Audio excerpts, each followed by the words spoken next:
What comes into your mind when you think about drylands? An image of a dusty, windswept landscape? A place where it is hard to survive, let alone thrive? This podcast series may just change your mind. Welcome to Dynamic Drylands, the podcast from SPARC. SPARC is a research program which looks into the future of the drylands of Africa and the Middle East. The podcast is hosted by Bola Mosuro. Hello, I'm Bola Mosuro, a journalist who for more than 30 years worked for the BBC World Service. I've been privileged to have travelled and reported from many countries, particularly in Africa. I've ridden on a camel beneath the stars in the Sahara Desert, basked in the magnificence of Egypt's pyramids, marvelled at the ancient walls of Zaria, and contemplated life in the velds of Botswana. All these lands tell their own stories. And in this series, I'm hearing about the drylands, which span Africa and the Middle East. I'll speak with pastoralists, researchers, innovators, and aid workers to find out more about the fast-changing pace of life in these lands. And I'm asking, what needs to change to help herders and farmers better navigate the challenges they face in the long term? This is Episode 2, Untangling Land Tenure and Natural Resource Management in the Drylands. The drylands are home to millions of nomadic pastoralists who make a living from livestock that move between water sources and seasonal grazing areas. It's a way of life that has not just survived, but thrived for thousands of years. In fact, there are some 250 million pastoralists in Africa alone, providing a large proportion of the continent's meat and milk. But these pastoralists are also coming under increasing pressure as they try making a living alongside others in the area. The drylands are changing through investments in agriculture, energy or conservation, not to mention the expansion of settled farming populations and the growth of towns. All of these changes means that pastoralists' access to land and natural resources is diminishing. More often than not, this leads to conflict with others. Over the past 30 years, so-called farmer-herder conflicts have dominated news headlines, with recurrent clashes between the two groups leading to loss of lives, communities destroyed, and cattle seized. Herders are often blamed for starting these conflicts, and some of these clashes are described in simplistic terms as a struggle for resources. The reality is a lot more complicated, and there are many other factors at play. So this ongoing marginalization has created conflict. It has created a large underclass, which then have nothing to lose. If people have nothing to lose, then they easily can do anything.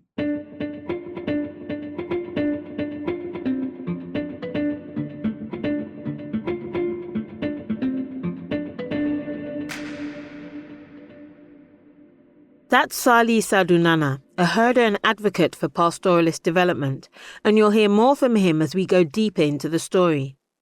But first, let's begin with some context. Fiona Flinton is a senior scientist at the International Livestock Research Institute, or ILRI.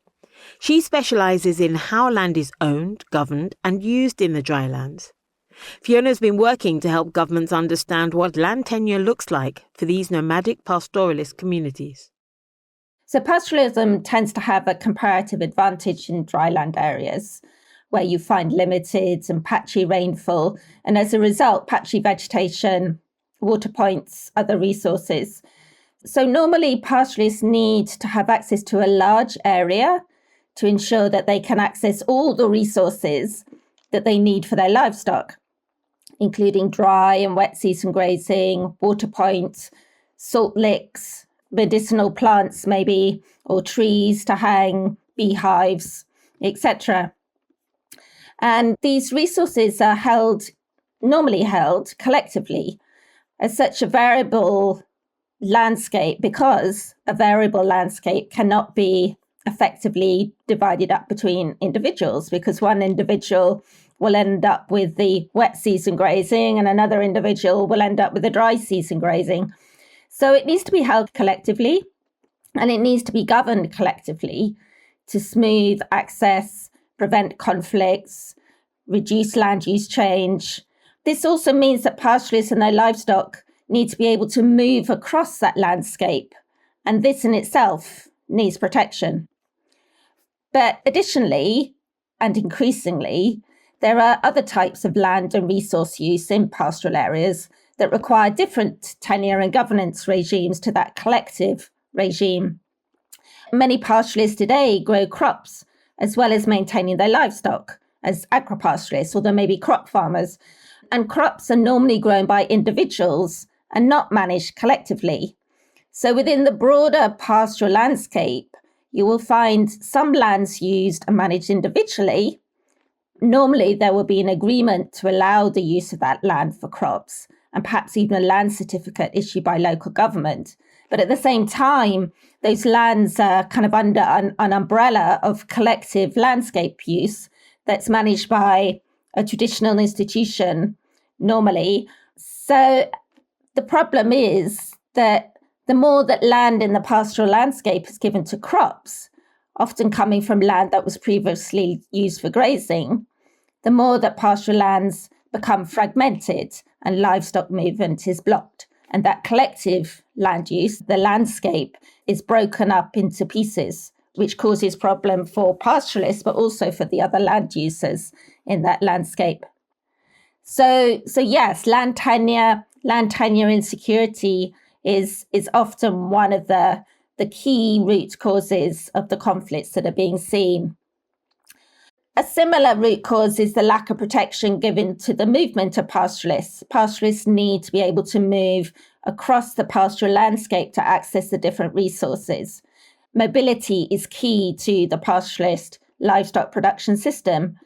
And livestock routes should be protected and, for example, wide enough that livestock can be moved along them without going into farmers' fields. And there should also be things like adequate resting and grazing places along those routes. But perhaps most importantly, in places such as Nigeria, is the lack of appreciation of pastoralism as a land use system. Here, pastoralists are seen as backward, uneducated, a nuisance, if not worse. And so pastoralism is not given support as a land use system. Fiona Flinton, and we'll come back to her shortly.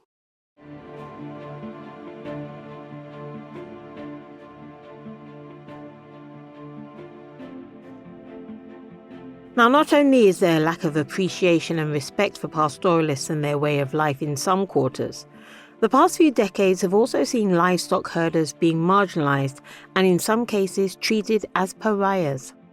Pastoralists and agro-pastoralists are seen as strangers or migrants, even when 4 generations of a family have lived there.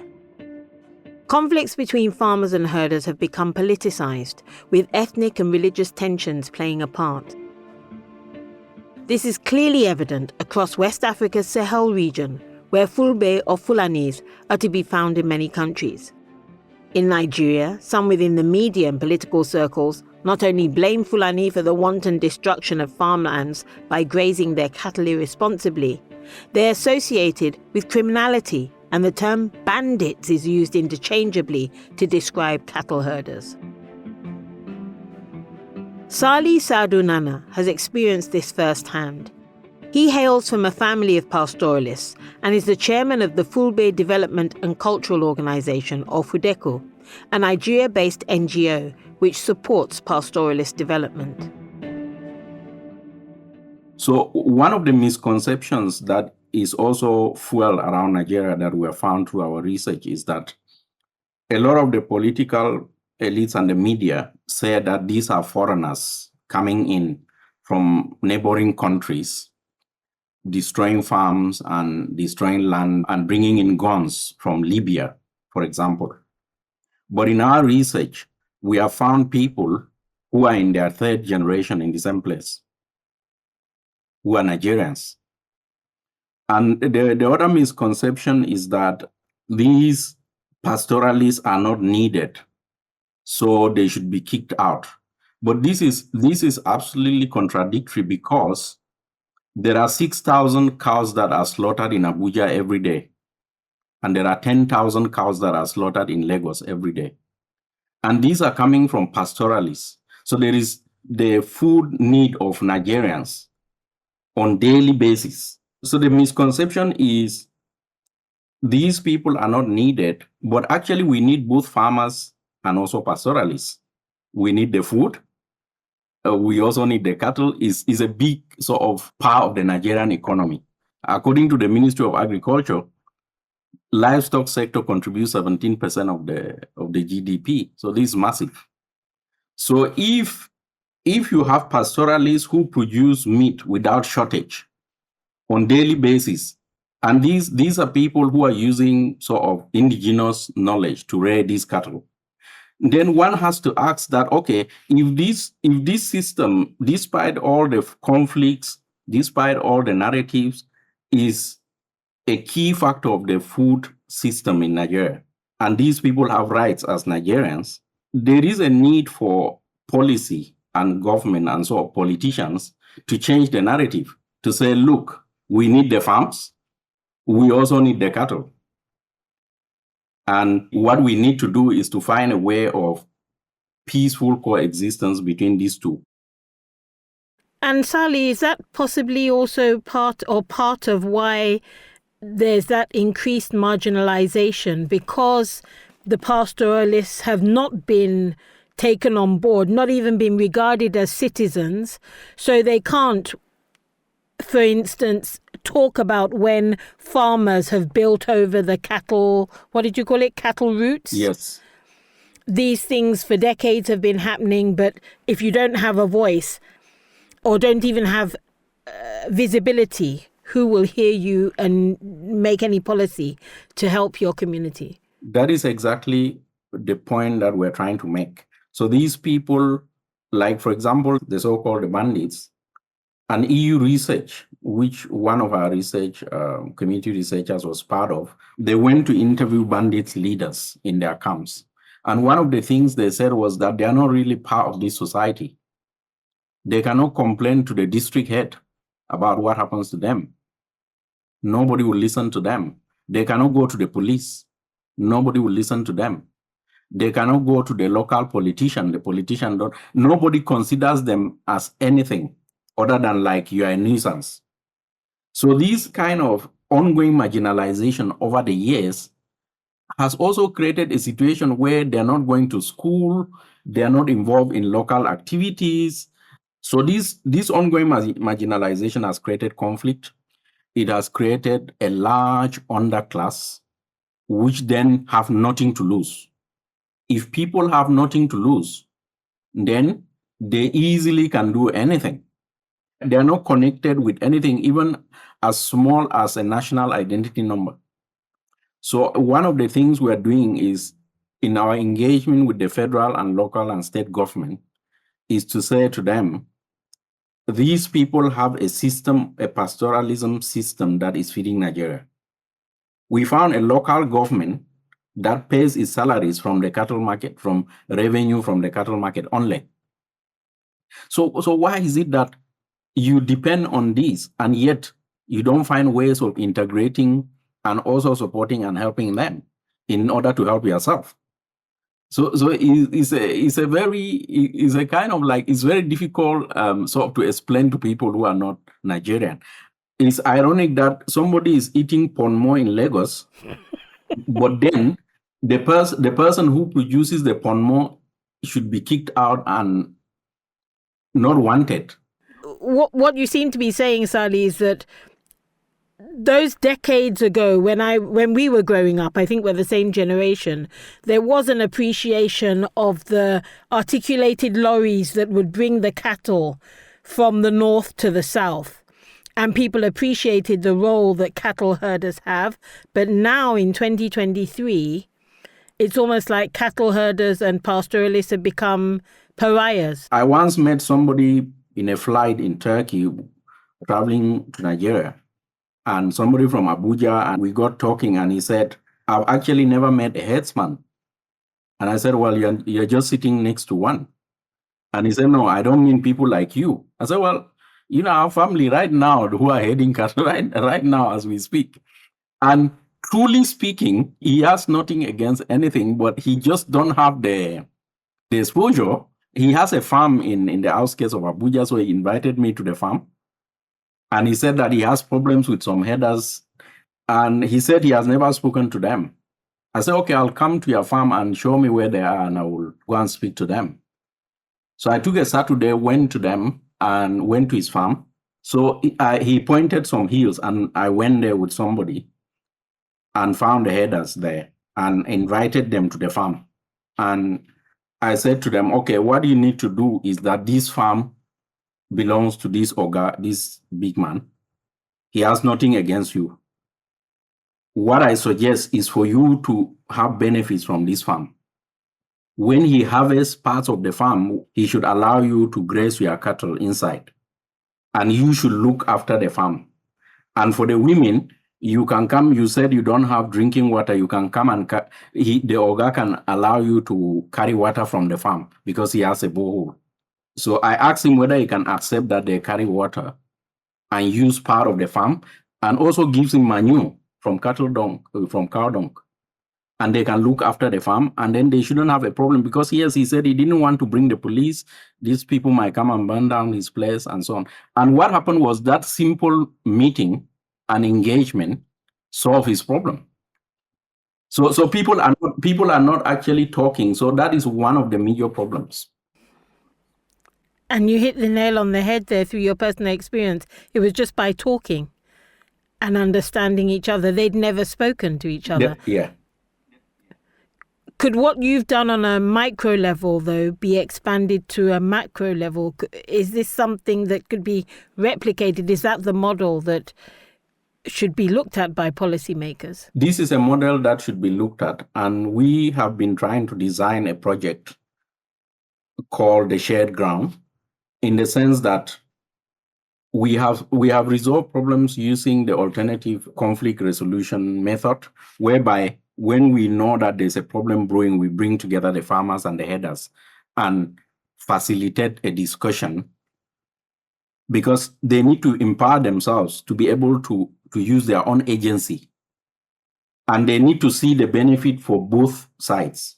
So we are looking at actually expanding this across Nigeria, but we're doing it in different states where we have found problems. So this is a model that we have also used in Cameroon for a project that was funded from the UK that I was part of. And it was called In Search of Common Ground, whereby you build dialogue platforms between farmers and grazers. So we build dialogue platforms, 30 dialogue platforms. And conflicts reduced by 90% in those areas after the project. For people, and also they found the yield increasing by 60%. Sali Sado Nana there, and he showed how promoting dialogue between pastoral communities and others is fundamental, as is overcoming assumptions and prejudices. But what can policymakers do? I asked Fiona to describe other ways to resolve farmer-herder conflicts.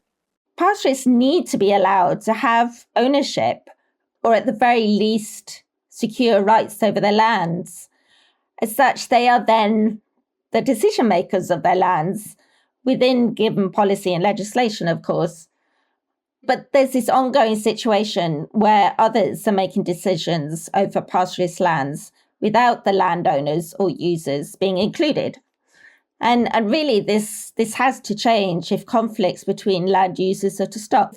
Also, if pastoralists have secure rights to their land and able to make decisions over it, then they will also have greater incentive to invest in it and be able to, for example, enter into schemes such as to access carbon credits.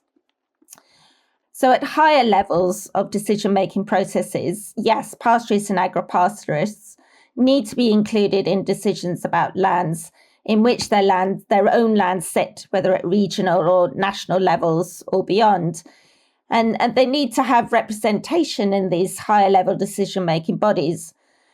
As more pastoralists get educated and exposure to such decision-making processes, then they are demanding more to be included. And we have seen some good examples, such as the Pastoralist Parliamentarian Group in Kenya, for example. Pastoralists have been moving for centuries. So it's not the movement that is the problem. Of course, land use change has occurred and populations have increased, and there are increasing pressures on land use. And so decisions do need to be made to find new ways to support that movement. Movement is vital for an effective pastoralist production system to exist. Fiona Flinton. While pastoralist traditional grazing and trading routes have long crossed modern-day country borders, in fact, many issues in the drylands don't respect national boundaries such as climate change, weather events and trade. Perhaps effective management of natural resources requires a more regional approach. Emmanuel Sek is head of program at Enda Energy. This is an NGO based in Senegal which looks at various issues related to development. He talked about how a more regional approach, as opposed to a national system of managing natural resources in the drylands, could improve overall resilience to new threats. You have an overview of the different, for example, regional economical committee. I will name ECOWAS, I will name IGAD, COMESA, and all this. In terms of agriculture, they have a policy. In terms of trade, they have different policy. In terms of climate change, also, and environment, you will see COMESA strategy on climate change, for example. COMESA draft blue economy strategy. EAC, East African countries on climate change master plan. So we have all these plans. ECOWAS, for example, there is a strategy on climate change. There is also a strategy on environment policy, even on forest. So we have a large list of policies, but the main things is the implementation. Not only the implementation, but the follow-up and the monitoring on all this. There is an issue of accountability. So when we developed this project, who is in charge of following or monitoring this strategy to be sure that it is well implemented? So the other things is when you design a transnational or a cross-border initiatives, the other things, what are the bridge amongst the countries in terms of climate change? The key things or the weaknesses is how to make the bridge between the countries for a common issues, or how to make the bridge between the communities, even though they are not from the same country. You try to settle some infrastructure, for example, related to water management. This may have a maladaptation elsewhere. For example, you settle it in Mali, and in the other side of the river, the people from Niger or Burkina Faso can suffer of that. It is better that you have consultations amongst these communities to see what is the most appropriate infrastructure to set up. But the transnational or the cross-border partnership is not only between a country to another. It's maybe from a localities to another. Because we had this kind of experience, for example, in Senegal, where we had different municipalities. There are 10. These municipalities are suffering from coastal erosion in an area where there is tourist infrastructure.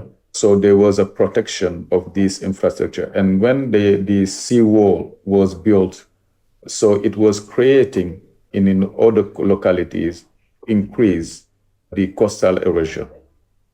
And then the communities say, if we want to face with coastal erosion and climate change, it will be better that we have a common strategies against coastal erosion and also against waste, because people are considering the sea as where they put their waste and threaten the marine ecosystem. Emmanuel Sek, describing how regional cross-border initiatives can tackle climate change, waste management, desertification, or water management, among other issues. For many pastoralists, movement across borders is vital. It's key to surviving in a landscape where the availability of water and grazing land changes frequently. But this way of life is increasingly coming up against fences, borders, and regulated movement.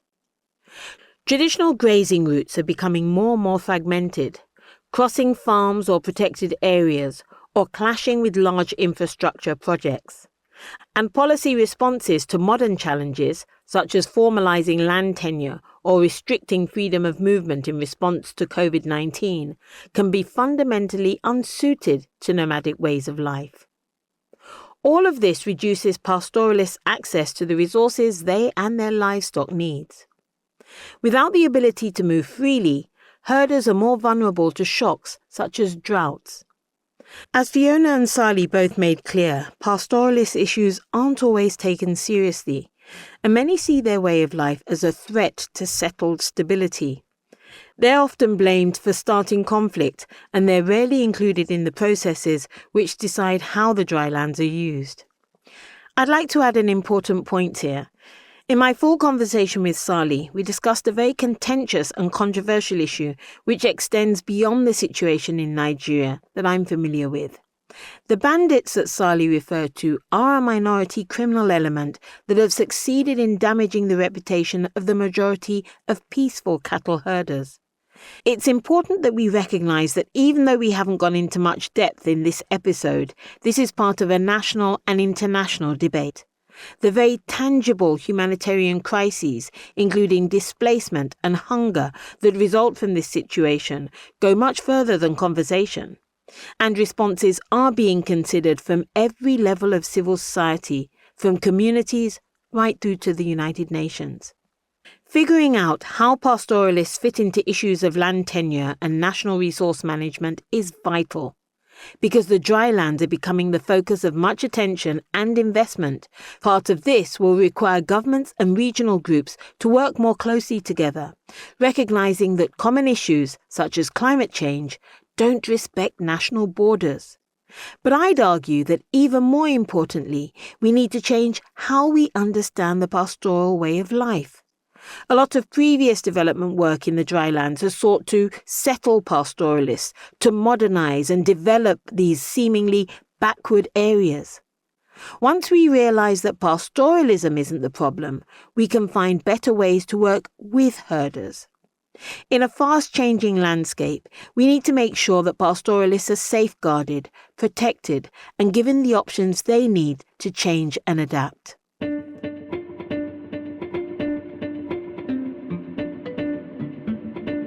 I'm Bola Mosuro. Thanks for listening to Dynamic Drylands, and thank you to today's guests, Fiona Flinton, Sally Sardonana, and Emmanuel Sek. In our next episode, I'll be lifting the hood on the economic engine of the drylands, speaking to experts about the markets and financial support systems that sustain farmers and herders in these regions, and what can be done to manage uncertainty in an increasingly interconnected world. So in the drylands, livestock markets are the primary livelihood for people, and it creates many of the jobs that are out there. So it's really the economic driver in the drylands. It allows people to get that income to be able to buy food.